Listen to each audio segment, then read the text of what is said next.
중국 증시가 요즘 좀 수상합니다. 트럼프가 세게 때려도 글로벌 시장이 흔들려도 중국은 꿋꿋하게 버팁니다. 그 이유가 뭘까요? 장 마감 20분 전 갑자기 쏟아지는 매수세. 누가 계속 비싼 값에 주식을 사지고 있다는 거죠. 진짜 문제는 그 돈의 출처가 정부랑 연결된 ETF들이라는 점. 중국 정부가 어떻게 증시를 몰래 떠받치고 있는지, 그리고 그게 얼마나 인위적이고 위험한 흐름인지 확인해 보겠습니다. 먼저 배경부터 간단히 볼게요. 예전에 중국이 본격적으로 경기 부양에 나설 거라고 말씀드린 적 있죠? 오른쪽 위 영상에서 확인하실 수 있어요. 중국은 그동안 공동부유라는 이름으로 대기업의 강제 기부를 요구하고 민간 기업을 계속 압박해왔습니다. 시진핑은 국영기업 중심 체제를 통해 미국과의 무역전쟁에 맞섰고 민영기업의 목소리는 점점 작아졌죠. 하지만 그 결과는 좋지 않았습니다. 경기 침체는 심해졌고 부자들은 자산을 해외로 빼돌리기 시작했죠. 결국 2025년 시진핑이 스탠스를 바꿉니다. 공동부유는 사실상 포기하고 민영경제를 다시 키우겠다고 말합니다. 그리고 3월 양회가 열리면서 그 기조가 본격적으로 정책에 반영됩니다. 재정적자 목표는 3%에서 4%로 상향됐고 정부는 경기 부양을 전면에 내세웁니다.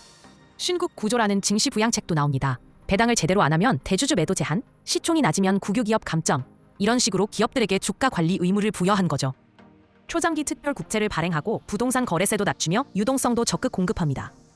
여기까지는 어느 나라에서든 나올 수 있는 경기 부양책입니다. 그런데 4월부터 좀 이상한 일이 벌어집니다. 상하이 종합지수는 4월 초 트럼프 상호관세 사태로 급락한 직후 갑자기 8일 연속 상승합니다. 과연 이게 자연스러운 반등일까요?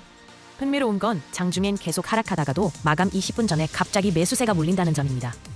근데 오르는 폭도 되게 애매해요. 딱 음봉을 양봉으로만 바꿔놓는 수준, 즉 지수만 올랐다고 기록되게 만들 정도만 사들이는 겁니다.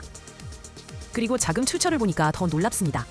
어타이 PBCSI 300 ETF, 차이나 AMC SSE 50 ETF 같은 이름이 반복적으로 등장하는데 이건 사실상 정부와 연계된 자금이 들어가 있는 대표적인 ETF들이죠. 즉 중국 정부가 금융기관, 국부펀드를 동원해서 증시를 직접 방어하고 있다는 거예요. 자유시장처럼 보이지만 사실상 국영시장처럼 운영되고 있는 겁니다. 자, 여기서 중요한 질문 하나. 이게 얼마나 지속 가능할까요? 당장은 시장이 버티겠죠. 누군가 매일 기싸게 사주니까요. 근데 그 누군가가 더 이상 사주지 않는 순간 무슨 일이 벌어질까요? 중국 증시는 지금 스스로의 힘으로 오르고 있는 게 아닙니다. 정부의 돈줄이 시장을 붙들고 있는 거예요.